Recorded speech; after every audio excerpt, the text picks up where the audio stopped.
దేవుని పిల్లలందరికీ ప్రభువైన యేసుక్రీస్తు నామమున పేరిట వందనములు శుభం తెలియజేసుకుంటున్న ప్రియ అందరూ ప్రార్థనలో ఏకీభవించినట్లయితే చిన్న ప్రార్థన చేసుకున్నాం.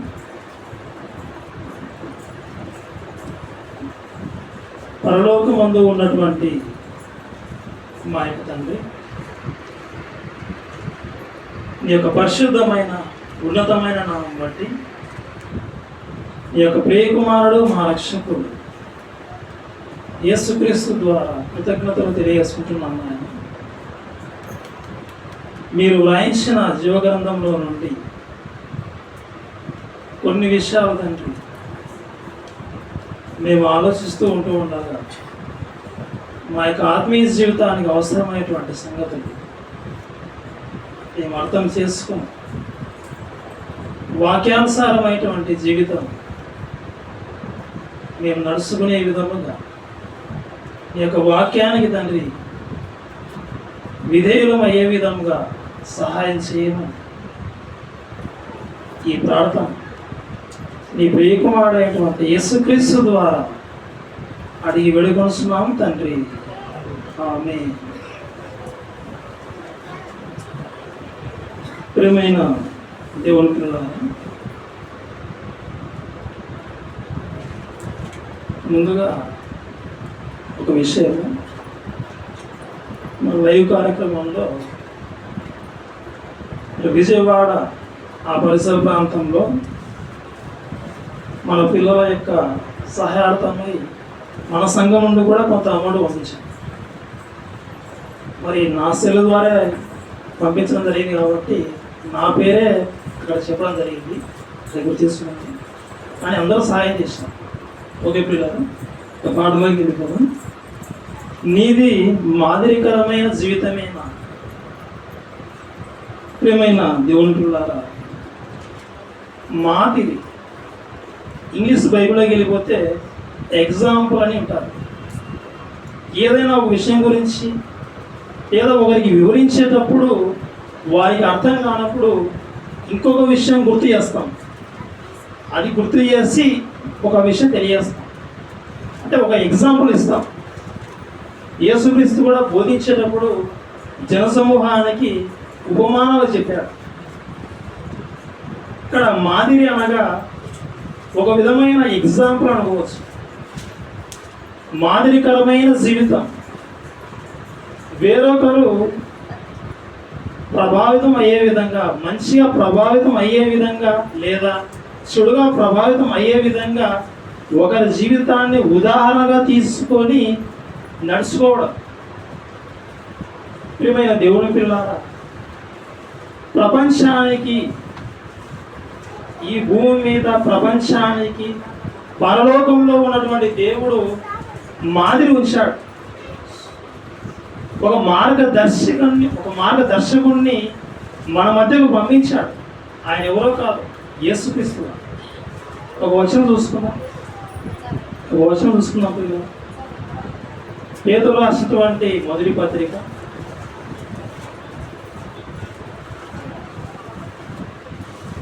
1వ అధ్యాయం, పేతురు రాసినటువంటి మొదటి పత్రిక 1వ అధ్యాయం 21వ వచనం.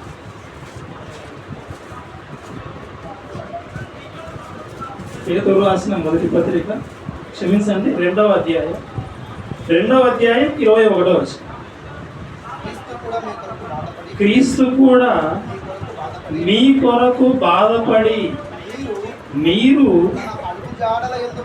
తన అడుగు జాడలయందు నడుచుకొనున్నట్లు మీకు మాదిరి ఉంచిపోయాను. మాదిరి ఉంచాడు. ఆయన జీవితం మనకు మాదిరి. ఈరోజు మనుషులు మాదిరి తీసుకుంటారు. ఎవరైనా టీవీ కొన్నారనుకో, ఇదిగో మన ఇంట్లో టీవీ లేదు, ఇదిగో మనం కూడా టీవీ కొన్నాం. అది కూడా కొనవలసింది మామూలు టీవీ కాదు, ఒక డబ్బా టీవీ కాదు, కలర్ టీవీ, ఒక ఎల్ఈడి టీవీ కొనుక్కోవాలి. పెద్ద టీవీ స్క్రీన్ ఇంచెస్ చూస్తే మన చుట్టుపక్కల ఉన్నటువంటి ఇళ్ళలో, ఈ వీధిలో మన ఇంట్లో ఉన్న టీవీ ఎవరింట్లో ఉండకూడదు. అలాంటి టీవీ మనం అనుకోవాలి. ఒకరిని చూసి టీవీ కొంటారు. ఇదిగో వాళ్ళు ఫ్రిడ్జ్ తెచ్చారు, ఇదిగో మనం కూడా ఫ్రిడ్జ్ తెచ్చుకున్నాం. వాళ్ళ ఫ్రిడ్జ్కు ఒక డోరే ఉంది, మన ఫ్రిడ్జ్కు 2 డోర్లు ఉండాలి, డబల్ డోర్ ఫ్రిడ్జ్. వాళ్ళు బంగారం కొనుక్కున్నారు, ఇదిగో మనం కూడా బంగారం కొనుక్కుంటాం. అంటే ఎదుటి వాళ్ళని చూసి మాదిరి తీసుకుంటూ ఉంటారు. ఇదిగో వాళ్ళకి అవి ఉన్నాయి, ఇదిగో మనకు కూడా ఉండాలి. ఇదిగో వాళ్ళు బైక్ తీసుకున్నారు, మనం కూడా బైక్ తీసుకున్నాం. అందులో అందరిలాగా బైక్ ఉండకూడదు, మనకు బుల్లెట్ బైక్ ఉండాలి. ఇదిగో వాళ్ళు బంగారం కొనుక్కున్నారు, ఇదిగో మనం కూడా బంగారం కొనుక్కుందాం. భర్తలను అడిగి బ్రతిమలాడి వినకపోయినా విసిగించి గోడాడించి సరే సాధించి కొనిచ్చుకుంటారు. ప్రియమైన దేవుని పిల్లలారా, ఒకరిని చూసి ఒకరిని మాదిరిగా పెట్టుకుంటున్నారు. ఎవరో ఒకరిని చూసి ఇదిగో వాళ్ళు అలా ఉన్నారు, ఇదిగో మనం ఇలా ఉన్నారు. ఒక హీరోను చూసి యూత్ ఇదిగో నేను కూడా అలాగే ఉండాలి, ఆ హీరోకు ఉన్న హెయిర్ స్టైల్ ఆ విధంగా ఉంది, ఇదిగో నా హెయిర్ కూడా ఆ హెయిర్ స్టైల్ అలాగే ఉండాలని బార్బర్ షాప్కి వెళ్ళి అలాగే చెప్తాడు. ఇదిగో ఆ ప్లేయర్ అతని యొక్క హెయిర్ స్టైల్ ఆ విధంగా ఉంది, ఇదిగో నాకు కూడా అలాంటి హెయిర్ స్టైలే కావాలి. ఒకరిని చూసి చెప్పుకుంటారు, ఒకరిని చూసి అలాగే పాటిస్తారు. ఇదిగో వాళ్ళ డ్రెస్ ఆ విధంగా ఉంది, కొత్త డిజైన్ వచ్చింది మార్కెట్లోకి, అదే డిజైన్ కావాలంటాడు. తీరా కొనుక్కున్న తర్వాత వేసుకున్న తర్వాత చూస్తే అంత ప్యాంట్ అంతా చినిగిపోయిన సందర్భాలే, మోకాల దగ్గర చినిగిపోయినట్టుగా ఉంటాయి. కాళ్ళ దగ్గర చూస్తే అక్కడ కూడా చినిగిపోయినటువంటి సందర్భాలు కనబడతాయి. ఏమంటే ఇది ట్రెండింగ్ అంటాడు. ఇదిగో వాళ్ళు అలా ఉన్నారు కాబట్టి ఇదిగో నేను ఇలా ఉండాలి, వాళ్ళకు మించి ఉండాలి. ఎంత ఎలా ఉందంటే ఎదుటి వాళ్ళు తొడ కోసుకుంటే ఇక తగ్గడు, మనవాడు మెడ కోసుకుంటాడు. అలా అయిపోయి ప్రియమైన దేవుని పిల్లరా, ఒకరిని చూసి ఈరోజు నాశనం అయిపోతూ ఉన్నారు ప్రపంచం అంతా. అయితే దేవుడు ఈ భూమి మీదకి ఒక ఆయన పంపించాడు, ఆయన యేసుక్రీస్తు వారు. ఆయన్ను ఒక మార్గదర్శకుడుగా ఈ భూమి మీద నిలబెట్టాడు. ఆయన జీవితమే మనకు మార్గదర్శకం. మనం అదే వచనం చదువుతా ఉన్నాం, ఒకసారి మళ్ళీ చదువుకున్నాం. క్రీస్తు కూడా మీ కొరకు బాధపడి మీరు తన అడుగు జాడలయందు నడుచుకున్నట్లు నీకు మాదిరి ఉంచిపోయెను. ఆయన మాదిరి, ఆయననే మాదిరిగా తీసుకోవాలి. ఆయన అడుగు జాడలలో మీరు నడవాలి. ఎందుకంటే ఆయనలో మాదిరిగా భూమి మీద దేవుడు పెట్టాడు. ఆయన బ్రతుకు ఈరోజు ప్రపంచ మానవాళికి మాదిరి. ఆయనను మాదిరిగా తీసుకుంటే ప్రపంచంలో ఉన్న ఏ మనిషి అయినా కానీ చాలా గొప్పగా బ్రతుకుతాడు, చాలా పరిశుద్ధులుగా జీవిస్తాడు, చాలా సత్య సంబంధమైన వ్యక్తిగా నిలిచిపోతాడు, సత్పురుషుడుగా మారిపోతాడు. ఆయన జీవితం మాదిరి. యేసుక్రీస్తు ప్రపంచానికి మాదిరి. అయితే యేసుక్రీస్తుకు ఎవరి మాదిరి? యేసుక్రీస్తు మాదిరే. అయితే యేసుక్రీస్తుకు మాదిరి ఎవరు? తండ్రి అయిన దేవుడు, సృష్టికర్త. వచనం చూసుకున్నప్పుడు ఇలా యోహాను సువార్త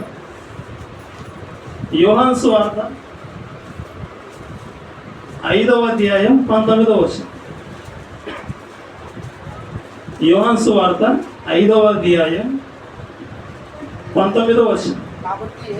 కాబట్టి యేసు వారికి ఇట్లు ప్రత్యుత్తరం ఇచ్చెను, తండ్రి ఏది చేయుట కుమారుడు చూచునో అదే కాని తనంతట తాను ఏదియూ చేయనేరడు. ఆయన వేటిని చేయునో వాటిని కుమారుడును అలాగే చేయును. యేసుక్రీస్తు మాదిరి.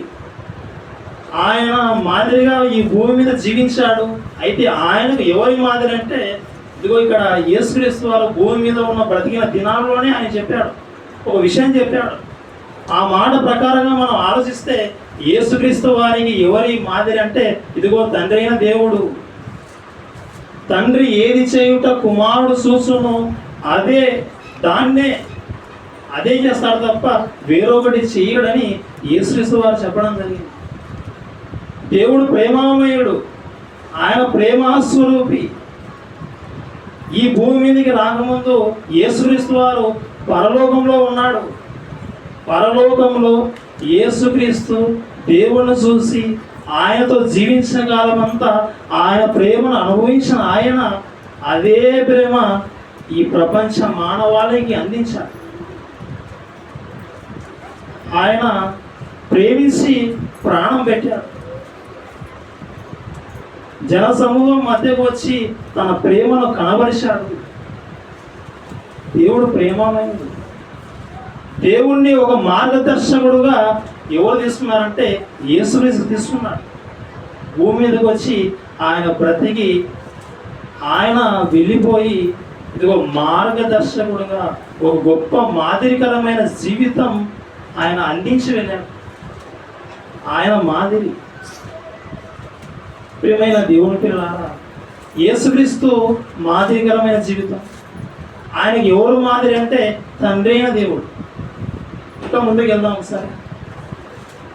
అపోస్తలుడైన పౌలు, మీకు అందరికీ తెలుసు బైబిల్లో. ఆయన గురించి ఆయన ఏం చెప్పుకుంటున్నాడో ఒకసారి మనం చూద్దాం. పిల్లలు, తిమోతికి రాసిన పత్రిక, మొదటి పత్రిక,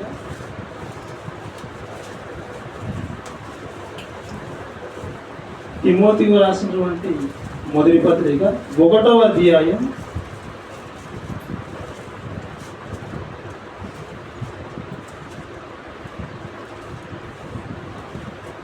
12వ వచనం నుండి.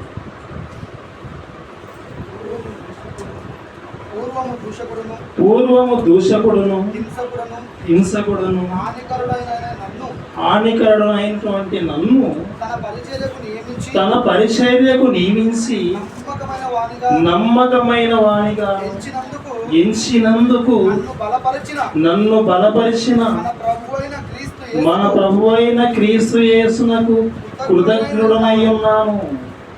తెలియక అవిశ్వాసం వలన చేస్తుంది కనుక కనుకరింపబడి తిని.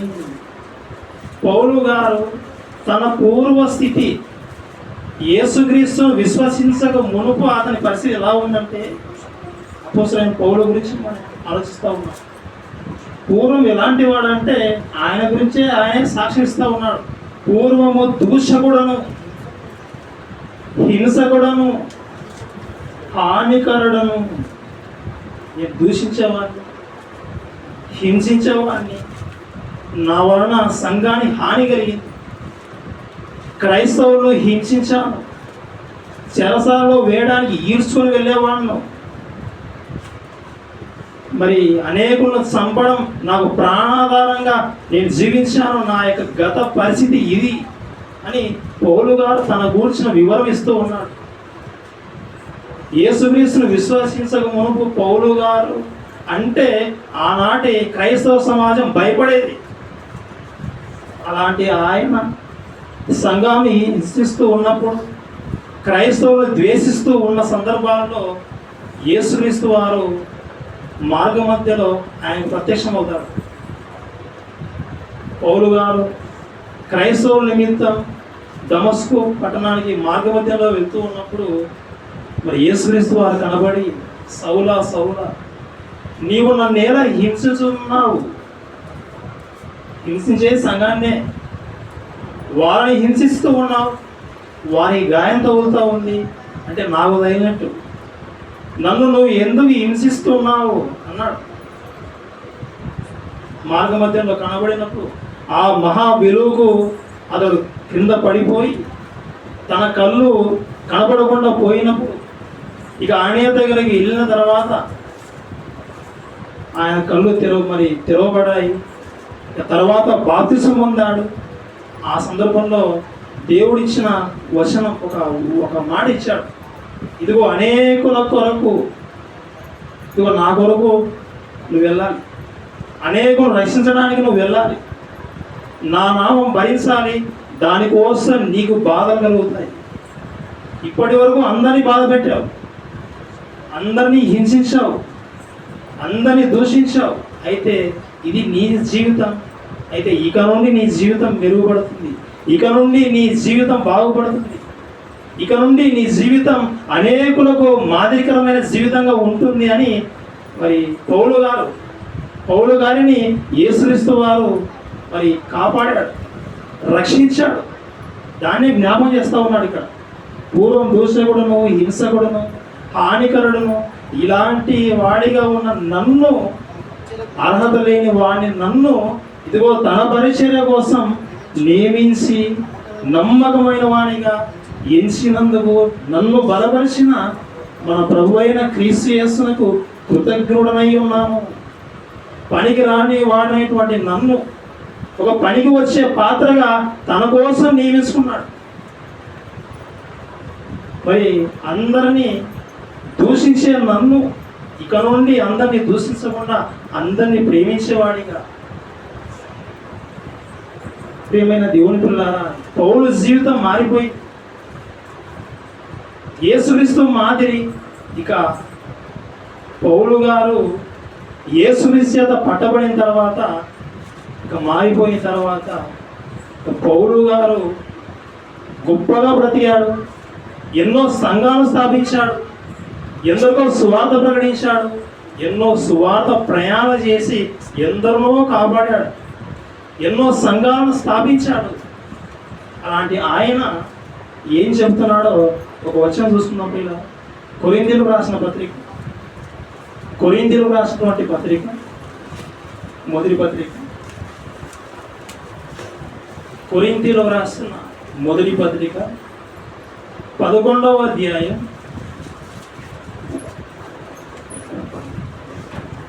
1వ వచనం. నేను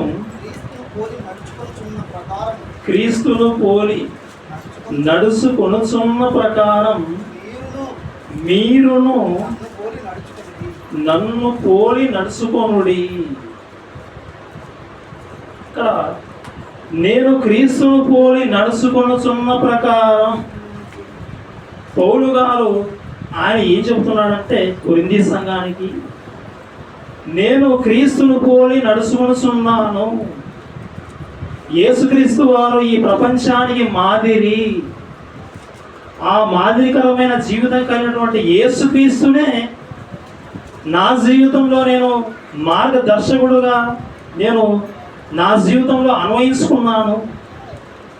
నేను ఇప్పుడున్న బ్రతుకు ఒకప్పటి ఇలాంటి బ్రతుకు కాదు. నేను క్రీస్తును పోలి నడుచుకొనుచూ ఉన్నాను. అయితే ఎలా అయితే నేను నడుచుకొనుచూ ఉన్నానో ఇదిగో మీరు కూడా నన్ను పోలి నడుచుకొనుడి. యేసుక్రీస్తు మాదిరి, యేసుక్రీస్తుకు తండ్రి అయిన దేవుడు మాదిరి. అపోస్తలుడైన పౌలు ఉన్నాడు. ఆయన అడిగితే నీకెవరు మాదిరి పౌలు గారు అంటే ఆయన చెప్తా ఉన్నాడు, ఇదిగో నాకు మాదిరి యేసుక్రీస్తు వారు, నేను ఆయన పోలి నడుచుకుంటున్నాను. ఇదిగో మీరు కూడా యేసుక్రీస్తును పోలి నడుచుకోండి. ఆయన ప్రేమించాడు, ఇదిగో నేను కూడా ప్రేమించాను. ఆయన నన్ను క్షమించాడు, దుర్మార్గుడుగా ఉన్న నన్ను క్షమించాడు. ఇదిగో ఇక నుండి నేను అందరిని క్షమించాలి. ఆయన ఆ రోజు భూమి మీదకి వచ్చిన సందర్భాల్లో ఎంతో మందికి భోజనం పెట్టాడు. ఇక నేను కూడా ఏం చేయాలి? భోజనం పెట్టాలి. చూద్దాం, కొన్ని సందర్భాలు చూద్దాం, ప్రియుల కొన్ని వర్షాలు చూద్దాం. తెస్సలోనికైలకు రాసిన పత్రిక,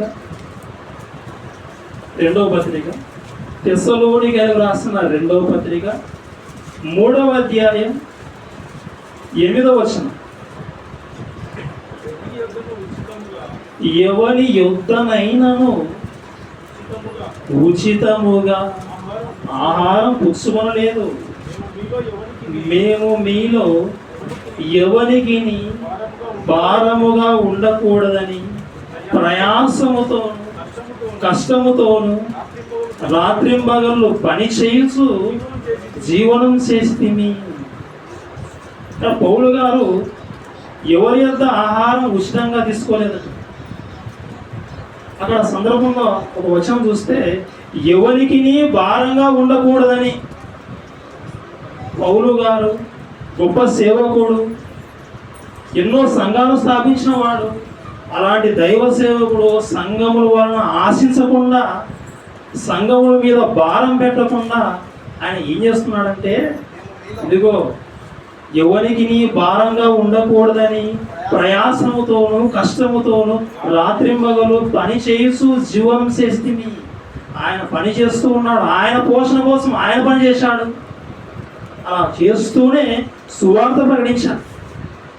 ఇదిగో ప్రకటిస్తూ ఉన్నాను, ఇక నన్నే పోషించండి అని సంఘాల మీద పడిపోయి ఆయన ఎవరిని దోచుకోలేదు. ఆయన ఉన్న అధికారం కూడా ఆయన వినియోగించుకోలేదు.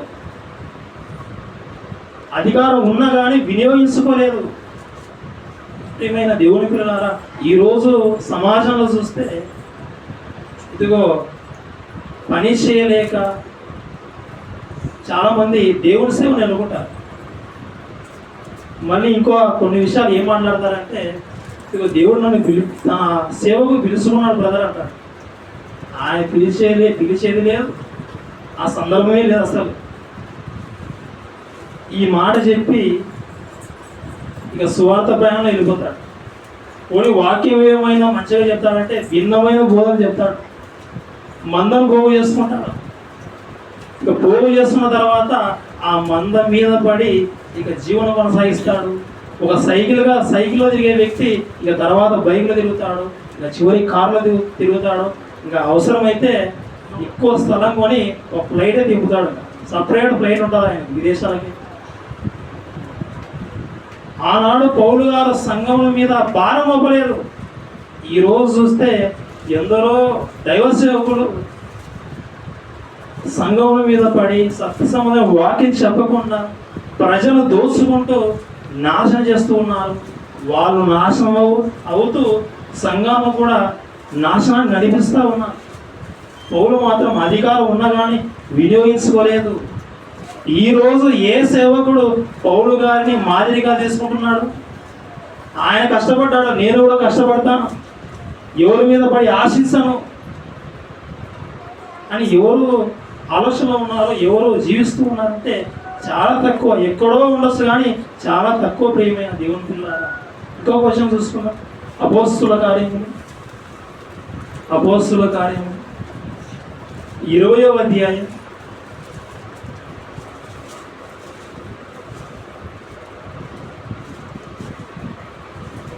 33వ వచనం 34వ వచనం. అపోస్తుల కార్యముల గ్రంథం 20వ అధ్యాయం 33వ వచనం 34వ వచనం. ఎవని వెండినైనను బంగారమునైనను వస్త్రములనైనను నేను ఆశింపలేదు. నా అవసరముల నిమిత్తము నాతో ఉన్న వారి నిమిత్తము ఈ నా చేతులు కష్టపడినవని మీకే తెలియదు. నేను కష్టపడ్డాను, నాతో ఉన్న వాళ్ళ కోసం కూడా నేనే కష్టపడ్డాను. ప్రియమైన దేవుని పిల్లలారా, అసలు పౌలు గారి యొక్క జీవితం చూస్తే చాలా గొప్పగా ఉంది. యేసుక్రీస్తును విశ్వసించి యేసుక్రీస్తును తన జీవితంలో మాదిరిగా పెట్టుకున్న తర్వాత ఇదిగో అనేకులు మేలు చేస్తూ ఉన్నాడు. సొంతంగా కష్టంతో తాను జీవిస్తూ ఉన్నాడు. తనతో ఉన్న వారి కొరకు కూడా ఆయన కష్టపడుతూ ఉన్నాడు. చాలా వండర్ఫుల్గా ఉంది ఆయన లైఫ్. ఎవరిది నేను ఆశించలేదని చెప్తా ఉన్నాడు, ఎవరిది నేను దోసుకోలేదని చెప్తా ఉన్నాడు, ఎవరికి నేను భారంగా ఉండదలుచుకోలేదని చెప్తా ఉన్నాను. ఈరోజు చూస్తే ఒక్క బైబిల్ ఓపెన్ యూనివర్సిటీ ఇంటర్నేషనల్లో తప్ప ఇలాగా పౌలును మార్గదర్శిగా, యేసుక్రీస్తును ఒక మార్గదర్శిగా తీసుకొని బ్రతికే వాళ్ళు లేరు. అందుకే ఈరోజు జయశాలి గారు మన యొక్క ఆత్మీయ తండ్రి, ఆయన చెప్పే బోధ కూడా ఎలా ఉంటుందంటే బ్రతిమలాడి చెప్పే బోధ కాదు. ఇదిగో బ్రతిమలాడి చెప్పాలి, ఇదిగో ఖండించి గద్దించామనుకో, ఇదిగో సంఘంలో ఉన్న మనుషులు బయటికి వెళ్ళిపోతారు. ఇక వాళ్ళ వల్ల వచ్చే లాభం నాకు రాకుండా పోతుందనే అవకాశం లేదు, ఆలోచన లేదు. ఎందుకంటే వాక్యం ఉన్నది ఉన్నట్టుగా చెప్పాలి. ఆనాడు భక్తులు ఎలా జీవించారో అలాంటి మాదిరికరమైన జీవితం వీళ్ళు నడుస్తూ ఉన్నారు. కాబట్టి ఇదిగో వాక్యాన్ని గద్దింపుతో చెబుతా ఉన్నారు. ఇదిగో వాక్య ప్రకారంగా జీవించండి, ఇదిగో మీరు బ్రతికిపోతారు. ఇదిగో వాక్యానుసారంగా మీరు జీవించారా అయితే మీరు చచ్చిపోతారు. ఇదిగో ఖండించే విధంగా ఈ వాక్యం మరి ఎందుకు చెప్తున్నారంటే, ఇదిగో దేవుణ్ణి మార్గదర్శిగా తీసుకున్నారు, యేసుక్రీస్తును మార్గదర్శిగా తీసుకున్నారు, పౌలును మార్గదర్శిగా తీసుకున్నారు. కాబట్టి ఇదిగో అలా జీవిస్తూ ఉన్నారు. ఈరోజు మేము కూడా ఎవరిది ఆశించలేదు, ఎవరి మీద భారంగా ఉండకూడదని మేము అనుకుంటూ ఉన్నాం. వాక్యం ఉన్నది ఉన్నట్టుగా చెప్పాలి. ప్రియమైన దేవుని పిల్లలు, యేసుక్రీస్తు మాదిరి పౌలు గారు కూడా అన్నాడు. ఆయన ఏమన్నాడంటే, నేను క్రీస్తుని పోయి నడుచుకొనుచూ ఉన్నాను, ఇదిగో మీరు నన్ను పోయి నడుచుకోండి అంటే పౌలు గారు అంత ధైర్యంతో సంఘానికి చెబుతూ ఉన్నాడు, కొరింథీయులారా ఇదిగో నన్ను మాదిరిగా పెట్టుకొని మీరు నన్ను ఎందుకు మాదిరిగా పెట్టుకోవాలంటే, నాకు మాదిరి యేసుక్రీస్తు, మీకు నేను మాదిరి. అంత ధైర్యంగా చెప్పాడు. ఎందుకంటే ఆయన బ్రతుకు విధానం కూడా అలాగే ఉంది. ఈరోజు మనం ఆ మాట చెప్పగలము? అలా చెప్పేంత స్థితిలో మనం ఉన్నాము? మనది మాదిరికరమైన జీవితంగా ఉందా? యేసుక్రీస్తు మాదిరి, పౌలు గారు మాదిరి అని చెప్తా ఉన్నాడు కొరింథీ సంఘానికి. ఇక సంఘమే మాదిరిగా ఉంది. చూద్దాం పిల్లలు, ఒక వచనం చూద్దాం. తెస్సలోనికైలకు రాసిన పత్రిక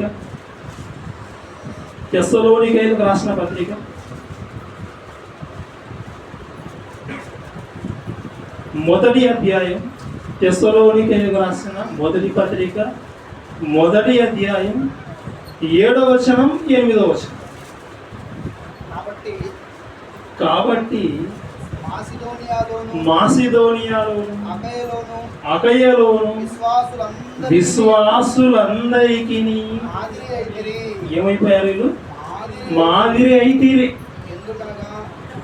మాదిరి అయ్యింది ఏ సంఘం వాళ్ళు? పైన టైటిల్ ఉంటుంది, తెస్సలోనికైలో. ఈ తెస్సలోనికైలో ఈ పట్టణంలో ఉన్న ఈ సంఘస్థులే మాసిదోనియాలో ఉన్న వారికి, అకయలో ఉన్న వారికి, విశ్వాసులు ఎవరైతే ఉంటారో వారందరికీ మాదిరి. వాళ్ళని చూసి బ్రతకాలి, ఇదిగో వాళ్ళని చూసి జీవితం నడుచుకోవాలి. అలా నడుచుకున్నారు. పౌలు వారు సాక్ష్యం ఇస్తూ ఉన్నారు.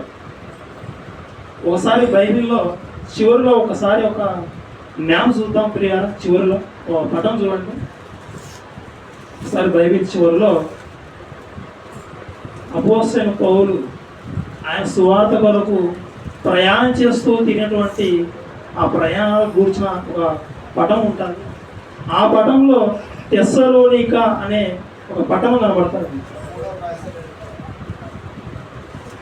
తెస్సలోనిక పట్టణం కనబడింది కదా, తెస్సలోనిక పట్టణం.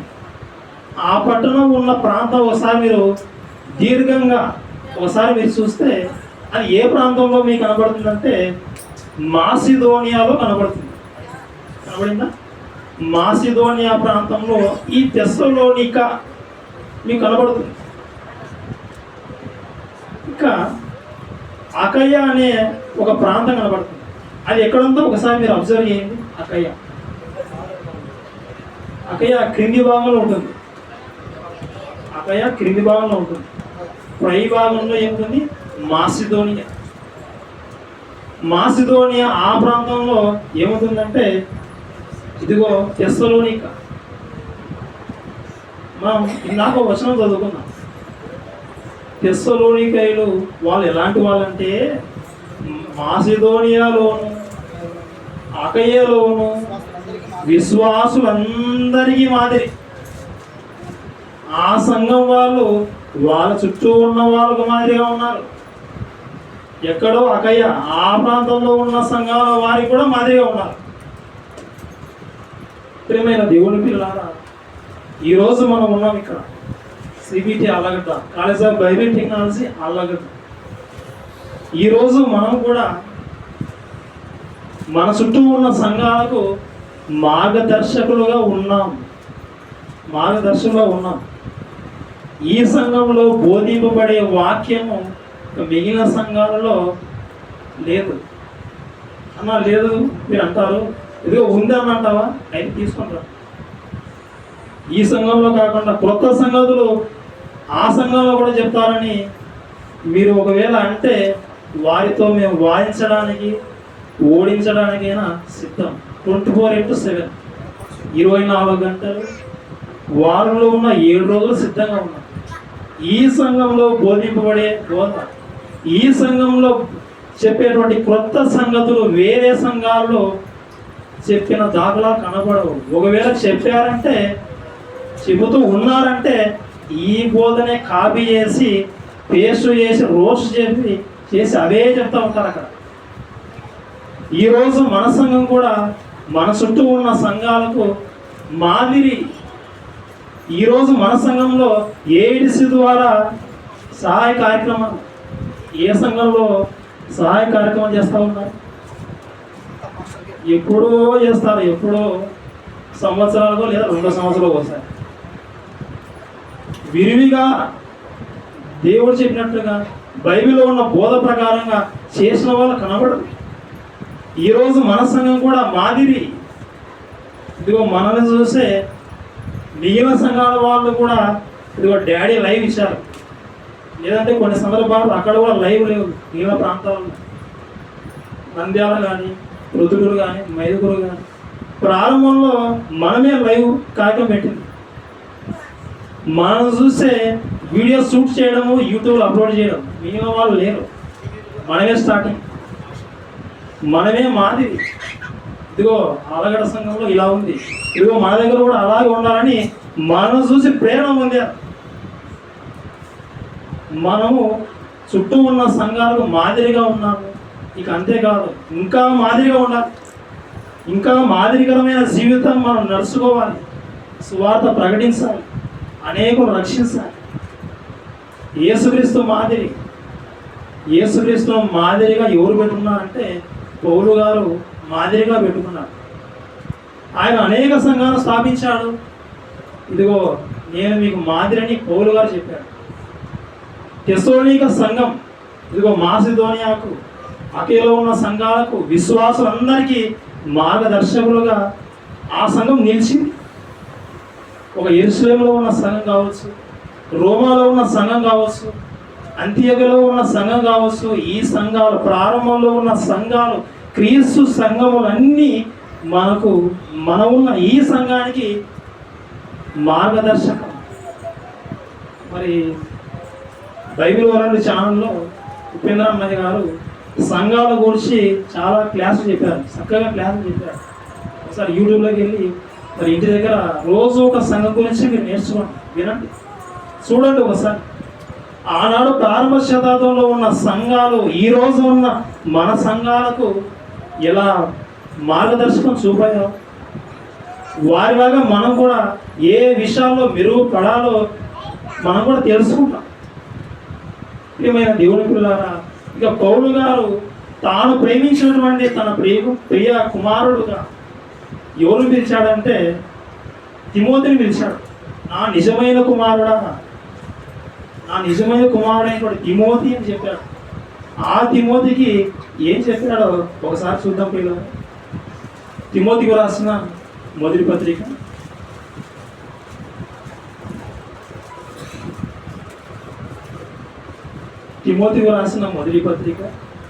4వ అధ్యాయం 12వ వచనం 13వ వచనం.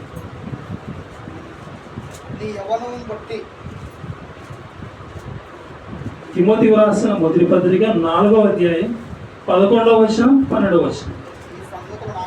ఈ సంగతులను ఆజ్ఞాపించి బోధించుము, నీ యవ్వనమును బట్టి ఎవడును నిన్ను తృణీకరింపనీయకుము. తిమోతి గారు యవనస్తుడు.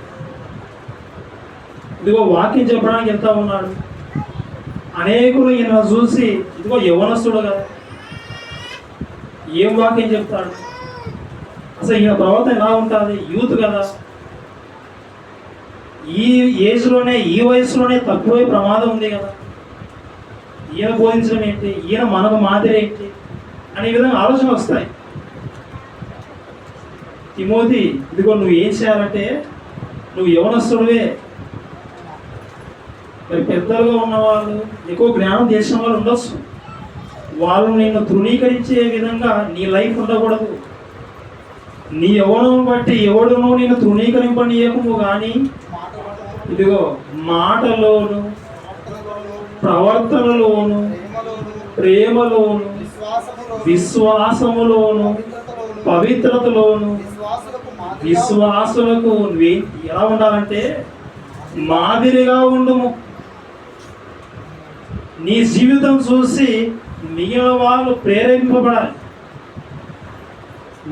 నిన్ను చూసిన తర్వాత మిగిలిన వాళ్ళు కూడా నీలాగా ఉండాలని అనుకోవాలి. నీ ప్రవర్తన ఎలా ఉండాలంటే ఇదిగో మాటలో, ప్రవర్తనలో, ప్రేమలో, విశ్వాసంలో, పవిత్రతలో, ఈ అన్ని విషయాలలో నువ్వు మాదిరిగా ఉండాలి. మొదటిగా దేంట్లో ఉండాలని చెప్పాడు అక్కడ, వచనం చూడండి ఒకసారి. దేనిలో మాదిరి కనబడాలి? మాటలో మాదిరిగా ఉండాలి. మాట. కొద్ది రోజుల క్రితం ఒక పాఠం మీకు చెప్పాను. ఆ పాఠం ఏదంటే ఉప్పు గురించి, ఉప్పులో ఉన్న మంచి లక్షణాలు మనలో ఉన్నాయా అని ఒక టైటిల్ చెప్పాను. ఆ పాఠంలో మన మాట ఎలా ఉండాలి అని చెప్పాను. మన మాట ఎలా ఉండాలి? ఉప్పు వేసినట్టుగా రుచిగా ఉండాలి. అపోస్తలుడైన పౌలు గారు తిమోతికి చెబుతూ, తిమోతి నీ ప్రవర్తన, నీ యొక్క మాట ఎలా ఉండాలంటే మాదిరిగా ఉండాలి. నీ మాట ఇతరులకు మాదిరిగా ఉండాలి. నువ్వు మాట్లాడితే ఉప్పు వేసినట్టుగా ఉండాలి. నువ్వు మాట్లాడితే మిగిలిన వాళ్ళు వింటే చెవులకు రుచిగా ఉండాలి. నాలుక రుచి తర్వాత సంగతి, చెవులకు కూడా రుచిగా అనిపించాలి. నువ్వు చెబుతూ ఉన్నప్పుడు వాళ్ళు వింటూ ఉండాలి. చాలామంది కొందరు మాటలు మాట్లాడుతూ ఉన్నప్పుడు రుచిగా అనిపిస్తాం. మాటలు ఎప్పుడు లేచిపోవాలా, ఎప్పుడు విడిచిపెడతారా బాబు అనే విధంగా అంటారు. రుచిగా ఉండవు ప్రియమైన దేవుని పిల్లలు. మాట మాదిరికరమైన మరి మంచిగా ఉండాలి. మాట అది ఉప్పు వేసినట్టుగా ఉండాలి. కానీ ఈరోజు మరి మాటలు మంచిగా ఉప్పు వేసినట్టుగా ఉన్నాయంటే అవి కనబడడం లేదు. అబద్ధములు మాట్లాడుతూ ఉన్నారు, కొండెములు చెబుతూ ఉన్నారు, సరసోక్తులు మాట్లాడుతూ ఉన్నారు, నోటిలో బూతులు మాట్లాడుతూ ఉన్నారు. నోటితో మాటలో మంచిగా కనబడడం లేదు, పదాలు స్వచ్ఛత లేదు. కానీ ఆ రోజు పౌలు గారు చెప్పారు, జాగ్రత్త తిమోతి, నీ మాట బాగుండాలి. వినేవారికి నీ మాట విన్న తర్వాత ఇదిగో నీలాగా మేము మాట్లాడాలి అనే విధంగా ఉండాలి. నీ మాటలు కూడా మాదిరికరంగా ఉండాలి. ఇక రెండవది ప్రవర్తనలో. తిమోతి, నీ ప్రవర్తన ఎలా ఉండాలంటే మాదిరికరమైన జీవితం ఉండాలి. ఇప్పుడు ప్రజెంట్ మన గురించి ఆలోచిస్తే, ఇదిగో పనికి వెళ్ళాము, ఇంటికి వచ్చిన తర్వాత మరి ప్రార్థన ఉంటే ప్రార్థనకు వచ్చామా, ముగించిన తర్వాత ఇంటికి వెళ్ళామా, మన పనికి వెళ్ళామా, ఏదైనా జీవనోపాధి కోసం పనికి వెళ్ళామా, లేదా ప్రార్థన ఉన్నప్పుడు లేదా సువార్త సభలు ఉన్నప్పుడు సువార్తకి వెళ్ళామా, ఇక ఏమీ లేనప్పుడు ఇంటికి వెళ్ళామా, ఆ విధంగా ఉండాలి. కానీ అలాంటి ప్రవర్తన మన జీవితంలో ఉందని ఒకసారి మన గురించి మనం ఆలోచించుకుందాం. ఒకసారి ప్రార్థన సమయం అవుతుంది 10కి ఆదివారం, కానీ 10కి చాలామంది కనబడరు. ఇక్కడ 11కు, అవసరమైతే 12కు, అవసరమైతే ముందు వచ్చి తర్వాత మధ్యలో లేవాలి. ప్రియమైన దేవుని పిల్లలారా, టైమింగ్ కన్ఫ్యూజ్ అయిపోతాం మేమే. ఎప్పుడు వస్తున్నారు, ఎప్పుడు వెళ్ళిపోయారు, ఈ బ్రదర్ వచ్చాడా లేదా, ఆ సిస్టర్ వచ్చిందా లేదా, మరి పిల్లలు ఫోటోలు పడితే మరి ఫోటోలు అప్లోడ్ చేయాలి కాబట్టి ఆ ఫోటోలో చూడాలి, అబ్జర్వ్ చేయాలి ఎక్కడ ఎవరెవరు వచ్చారో. ప్రియమైన దేవుని పిల్లలారా, మన ప్రవర్తన ఎలా ఉంది, సమాజంలో మన చుట్టూ ఉన్న మనుషులతో ప్రవర్తన ఎలా ఉంది, దేవునితో, దేవుని యొక్క మందిరంతో ప్రార్థనా సమయానికి మన ప్రవర్తన ఎలా ఉంది. సరైన సమయానికి రాలేం, వచ్చిన మధ్యలో వెళ్ళిపోతాం, ప్రవర్తన సరిగా లేదు. ప్రియమైన దేవుని పిల్లలారా, ప్రవర్తనలో మాదిరిగా ఉండాలి. ఇదిగో ఆయన టయానికి వెళ్ళిపోతాడు, ప్రార్థన టైం అయిపోయేంత వరకు బయటికి రావడం అనే విధంగా కనపడాలి మన జీవితంలో. మనం చూసి మిగిలిన వాళ్ళు ఇన్స్పిరేషన్ గురి అవ్వాలి. ఇదిగో ఆయనే నాకు ప్రేరణ, ఆయనే నాకు ఆదర్శం అనే విధంగా ఉండాలి. మనం మధ్యలో వెళ్ళిపోయామంటే మనం చూసి మధ్యలో వెళ్ళిపోతారు చాలా. అలా వెళ్ళిపోవడానికి పరోక్షంగా మనమే కారణమైతే ఇక మనకే ప్రమాదం. ఏమైనా దేవుని పిల్లల మాటల్లో మాదిరి కనబరచాలి, ప్రవర్తనలో మాదిరి కనబరచాలి, ఇక ప్రేమలో ప్రేమించడంలో మాదిరి. వందనాలు బ్రదర్, ప్రేజ్ ది లార్డ్ అన్నంత మాత్రాన వందన మరి ప్రేమ కనబడదు. పైకి ప్రేమగా మనం నటించవచ్చు కానీ లోపల కపటం ఉండొచ్చు. ప్రియమైన దేవుని పిల్లలారా, ఒకసారి ప్రేమ గురించి మనం ఆలోచిద్దాం. మరి కొన్ని చక్కటి మంచి వర్షాలు మనకు కనపడతాయి. కొరింథీయులకు రాసిన పత్రిక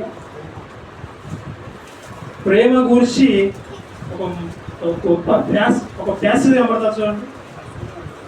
కొరింథీయులకు రాసిన మొదటి పత్రిక 13వ అధ్యాయం 4వ వచనం చదువుకున్న ప్రియ, 4వ వచనం దగ్గర ఒకసారి చదువుకున్నాం. ప్రేమ దీర్ఘకాలము సహించును, దయ చూపించును, ప్రేమ మత్సరపడదు, ప్రేమ డంబముగా ప్రవర్తింపదు, అది ఉప్పొంగిపోదు, అమర్యాదగా నడవదు, స్వప్రయోజనము విచారించుకొనదు, త్వరగా కోపడదు, అపకారము మనసులో ఉంచుకొనదు. ఇక్కడ ఇంకా చాలా విషయాలు ఉన్నాయి. 4వ వచనంలో స్టార్టింగ్ లో చూస్తే ప్రేమ దీర్ఘకాలము సహించును, దీర్ఘకాలం సహించాలి. ప్రియమైన దేవుని పిల్లలారా, మన జీవితంలో మరి పెద్దలుగా కానీ దైవ సేవలు కానీ బైబిల్ విషయాలు, బైబిల్ మాటలు బోధించిన తర్వాత కొన్ని విషయాలు మనకు హృదయంలో గుచ్చుకుంటాయి. ఇక సహించలే. కానీ అక్కడ ఉన్న వచనం చూస్తే ప్రేమ దీర్ఘకాలం సహించును, సహించాలి. ప్రేమతో చెప్పారు. నీ హృదయంలో గుచ్చుకున్నది కూడా దేవుని యొక్క మాటే, అది ప్రేమతో కూడిన మాటే. ఆ మాట విన్న తర్వాత నువ్వు త్వరగా మార్పు చెంది, త్వరగా సంఘానికి దూరం అయిపోయి, త్వరగా సహోదరుల మీద కోపం తెచ్చుకొని ఆ విధంగా ఉండకూడదు. ఇదిగో దీర్ఘకాలం సహించాలి. ఒకవేళ మిగిలిన వాళ్ళు ఎవరైనా కానీ నీ మీద అన్యాయంగా మాట్లాడినా కానీ ఇదిగో నువ్వు సహించాలి, నువ్వు ప్రేమించాల్సిందే. నీలో ఉండవలసింది ప్రేమనే. ప్రేమ దీర్ఘకాలం సహించును, దయ చూపించును. నువ్వు దయ చూపించాలి. నువ్వు దయలేని వాడవైతే ఇక మిగిలిన వాళ్ళకు మాదిరిగా ఉండలేవు. ప్రేమలో మాదిరి చూపించాలి. నీలో దయ లేనప్పుడు ఇక ప్రేమలో మాదిరి ఎక్కడ? ప్రేమలో ఉన్న గుణాలు ప్రియమైన దేవుని పిల్లలారా, అది మత్సరపడదు. మత్సరం, అసూయ, కుళ్ళు అవి మన జీవితంలో ఒకవేళ కనపడ్డాయనుకో మనలో ప్రేమ ఎక్కడ ఉంది? మనలో ప్రేమ కనబరచాలి, మన ప్రేమను అందరూ చూడాలి, దాన్ని మాదిరిగా తీసుకోవాలని పౌలు గారు చెప్పడం జరిగింది. డంబంగా ప్రవర్తింపదు, ఉప్పొంగదు, అమర్యాదగా నడవదు, త్వరగా కోపడదు. కానీ మనకు త్వరగా కోపం వస్తుంది, త్వరగా ఆవేశపడతాం మనం. ప్రియమైన దేవుని పిల్లారా, ఈ విషయాలు మనం చదువుతూ ఉన్నప్పుడు దేవుని యొక్క మాటకు విధేయత చూపాలి. ఆయన ఆగమన్నప్పుడు ఆగాల్సిందే మనం. మాటలో మాదిరి కనబరచాలి, మన ప్రవర్తనలో మాదిరి కనబరచాలి. మన ప్రేమను చూసి ఇదిగో మనలాగే వాళ్ళు కూడా ప్రేమమయమైన జీవితం కలిగి ఉండాలి. వాళ్ళు కూడా ప్రేమిస్తాను, ఇతరులను ప్రేమిస్తాను. యేసుక్రీస్తు ఏం చెప్పాడంటే, మిమ్మల్ని మీరే ప్రేమించుకుంటే ఏం ప్రయోజనం? మీ శత్రువులు కూడా ప్రేమించుడి. నీకు అన్యాయం చేసిన వాళ్ళకు కూడా నేను ఏ విధంగా ఒక మాట అన్నా కానీ ఇదిగో నువ్వు ప్రేమించవలసిందే. మిగిలిన వాళ్ళని రక్షించడం కోసం నువ్వు ప్రేమ చూపవలసిందే.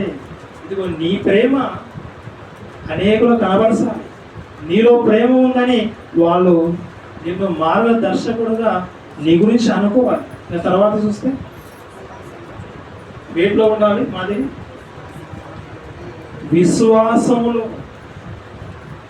విశ్వాసంలో మాదిరి కనబరచాలి. విశ్వాసం, నాకు విశ్వాసం ఉంది బ్రదర్ అని మనం అనుకుంటాం, కానీ బైబిల్లో ఉన్న సందర్భాలన్నీ మనకు ముందుగానే తెలుసు. విశ్వాసము క్రియలతో కూడినదై ఉండాలి. క్రియలు లేని విశ్వాసం మృతము. ఆత్మ లేకపోతే శరీరం ఎలా అయితే అది చచ్చిపోయి శవం అవుతుందో, క్రియలు లేకపోతే విశ్వాసం మృతం, చచ్చిపోయినట్టే. నువ్వు అనేకులకు ఒక గొప్ప విశ్వాసుడుగా నువ్వు కనబడాలి తిమోతి. నీ విశ్వాసం అనేకులకు మాదిరి అవ్వాలి తిమోతి అని చెప్పాడు పౌలుగా. ఈరోజు క్రియల ద్వారా మనం కూడా మాదిరి కనబడతాం. వాక్యం ప్రకటించు, దేవుని పని చేయడం, దేవుని కార్యం జరిగేటప్పుడు వచ్చిన వాళ్ళందరినీ చేర్చుకోవడం, వచ్చిన వారందరికీ చక్కగా భోజనం అరేంజ్మెంట్స్ చేయడం, ముగింపు తర్వాత పనులు చేయడం, ఇవన్నీ చేయాలి. ప్రియమైన దేవుని పిల్ల, విశ్వాసంలో మాది కనపరచాలి. చివరి అక్కడ ఏమన్నాడంటే పవిత్రతలో మనం పవిత్రంగా జీవించాలి. నేను పరిశుద్ధులం కనుక మీరు పరిశుద్ధులై ఉండడని దేవుడు చెప్పాడు. మనం అందరం ముందర మాత్రం భక్తులుగా జీవిస్తాం. అందరం ముందర ఉన్నప్పుడు మన జీవితం ఒక విధంగా ఉంటుంది. ఇంటికి వెళ్ళిన తర్వాత, మన గదిలోకి మనం వెళ్ళిన తర్వాత, మన గదిలో ఎవరూ లేనప్పుడు మన జీవితం ఒక విధంగా, ఒక ఒంటరిగా ప్రత్యక్షంగా ఒక గదిలో ఉన్నప్పుడు నీ పవిత్రమైన జీవితం ఎలా ఉంది? ఆ సందర్భంలో నువ్వు మారిపోతావు కదా, ఆ సందర్భంలో నువ్వు పాపం చేస్తావు కదా, ఆ సందర్భంలో నువ్వు చూడకూడని చూస్తావు కదా. ఏమైనా దేవుని పిల్లారా, పవిత్రత దేవుడు పైన చూస్తూ ఉన్నాడు. దేవుని కళ్ళ ఎదుట మన భూమి మీద మన జీవితంలో మనం పవిత్రంగా జీవించాలి. మనలో పవిత్రత దేవుడు కోరుకుంటున్నాడు. ఇది మిగిలిన వాళ్ళకు, చుట్టూ ఉన్న వాళ్ళకు కనబడకపోవచ్చు. మన పవిత్రమైన జీవితం చుట్టూ ఉన్న వాళ్ళకు కనబడుతుందేమో కానీ రహస్యంగా ఒక చోటుకి వెళ్ళిన తర్వాత మనం మారిపోవచ్చు. కానీ అలాంటి సందర్భంలో కూడా పైన ఉన్నటువంటి పరలోకంలో ఉన్న దేవుడు చూసినప్పుడు కూడా మన పవిత్రమైన జీవితం దేవుని కనబడాలి. దేవుడు అదే సంతోషిస్తాడు. ప్రియమైన దేవుని పిల్లల, యేసుక్రీస్తు వారు ఆయన మాదిరి. యేసుక్రీస్తుకు ఎవరు మాదిరి? ఎవరు మాదిరి? తండ్రి అయిన దేవుడు. యేసుక్రీస్తుకు తండ్రి అయిన దేవుడు మాదిరి. యేసుక్రీస్తును ఎవరు మాదిరిగా పెట్టుకున్నారు? అపోస్తలుడైన పౌలు గారు. అపోస్తలుడైన పౌలు సువార్త ప్రకటించి ఎన్నో సంఘాలు స్థాపించిన తర్వాత సంఘాలు కూడా మాదిరి కనబడిచాయి. ఒక సంఘాన్ని మనం చదువుకున్నాం. ఏ సంఘం? తెస్సలోనిక సంఘం. అపోస్తలుడైన పౌలు ఎవరిని మాదిరిగా ఉండమని జ్ఞాపకం చేశాడు? ఎవరికి జ్ఞాపకం చేశాడు? ఏ వ్యక్తికి? తిమోతికి జ్ఞాపకం చేశాడు. తిమోతి, ఇదిగో మాటలో, ప్రవర్తనలో, ప్రేమలో, విశ్వాసంలో, పవిత్రతలో ఈ విషయాల్లో నువ్వు విశ్వాసులందరికీ మాదిరి. నీ వైపు చూసిన తర్వాత నిన్ను చూసి అందరూ మాట అలాగే మాట్లాడాలి. నీ ప్రవర్తన లాగా వాళ్ళ ప్రవర్తన మెరుగుపరుచుకోవాలి. నువ్వు ప్రేమ చూపుతూ ఉంటావు, నీ ప్రేమ వాళ్ళు కూడా వారి జీవితంలోకి అన్వయించుకొని వారు కూడా ప్రేమ చూపాలి. నీ విశ్వాసం చూసి వాళ్ళు కూడా విశ్వాసంలో అభివృద్ధి పొందాలి. నీ పవిత్రమైన జీవితం చూసిన తర్వాత వాళ్ళు కూడా తమ పాపాలను మానేసుకోవాలి. అలాంటి మాదిరికరమైన జీవితం నువ్వు నడుచుకొని చెప్పాను. ఏమైనా దేవుని పిల్లలారా, ఈరోజు మనం కూడా బైబిల్లో ఎందరో భక్తులు ఉన్నారు. ఆ భక్తుల జీవితాలన్నీ ఎందరో దైవ సేవకుల ద్వారా ఎన్నో సందర్భాల్లో ఎన్నో పాఠాలు మనం వింటూ ఉంటాం.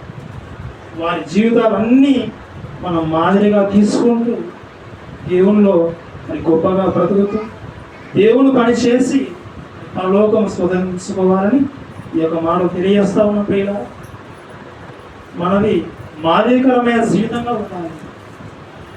మనల్ని చూసి మిగిలిన వాళ్ళు మారిపోవాలి. ఇతరులు నమ్ముకుంటే మనం పోతామనే విధంగా ఎవరు మన గురించి చెప్పకూడదు. ఇదిగో ఈయనలాగా నేను ఈ పనిలో నేను ఉండాలి. ఇదిగో ఈయన చక్కగా పాటలు పాడుతుంది, ఇదిగో నేను కూడా పాటలు పాడాలి.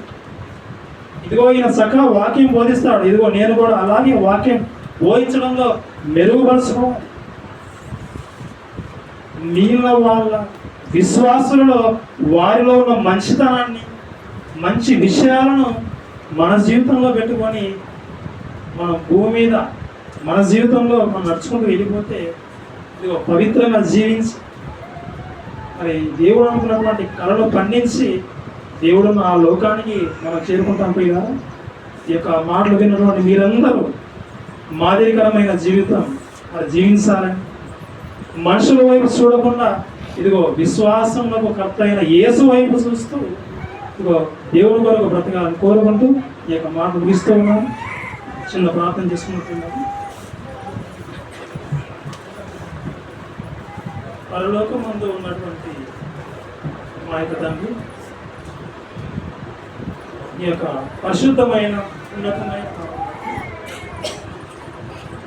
ఈ యొక్క ప్రియకుమారుడు మా రక్షకుడు యేసుక్రీస్తు ద్వారా మరొకసారి నాయన ప్రార్థిస్తూ ఈ యొక్క భూమి మీద నాయన నీ యొక్క ప్రియకుమారుడు యేసుక్రీస్తు వారు నాయన ఆయన జీవించిన విధానం మాకు మాదిరి. యేసుకు మాదిరి పరలోకంలో ఉన్నటువంటి తండ్రిగా తండ్రి మీరని మిమ్మల్ని మాదిరిగా పెట్టుకుని యేసుక్రీస్తు వారు భూమి మీదకి వచ్చిన ఆయన ఇలా అయితే ప్రపంచ మానవాళి వరకు ప్రాణం పెట్టి తన జీవితాన్ని అర్పించాడు. దానిని ఆదర్శంగా తీసుకుని అపోస్తలుడైన పౌలు గారు మరి చక్కగా సువార్త ప్రయాణంలో ఎన్నో సంఘాలను స్థాపించి సంఘాలకు మాదిరి చూపించారు. ఆనాడు సంఘాలు కూడా విశ్వాసులకు మాదిరి చూపించాయి. పౌలుగా తిమోతికి మాదిరికరమైన జీవితం నడుచుకోవాలని జ్ఞాపకం చేశారు. ఈరోజు మేము కూడా ఈ యొక్క విషయాలన్నీ తండ్రి జ్ఞాపకం చేసుకున్నటువంటి మేమందరం ఆయన మా జీవితాలు కూడా అనేకులకు మాదిరికరమైనటువంటి జీవితంగా ఉండే విధంగా మాటలు, ప్రేమలో, పవిత్రతలో, విశ్వాసంలో, ప్రతి విషయంలో తండ్రి మేము మాదిరి కనవచ్చు. నువ్వున్న మహాలోకం చేరుకునే విధంగా అవకాశం కల్పిస్తాం. కూడి వచ్చినటువంటి సంఘాన్ని జ్ఞాపకం చేసుకోవాలి. ప్రతి విధమైన అక్కర తీర్చమని, ఎవరైనా అనారోగ్యంతో ఉన్నట్లయితే స్వస్థపరచమని ఈ ప్రార్థన ఈ ప్రియకుమారుడైనటువంటి యేసుక్రీస్తు ద్వారా అడిగి వేడుకొస్తున్నాం తండ్రి. ఆమేన్.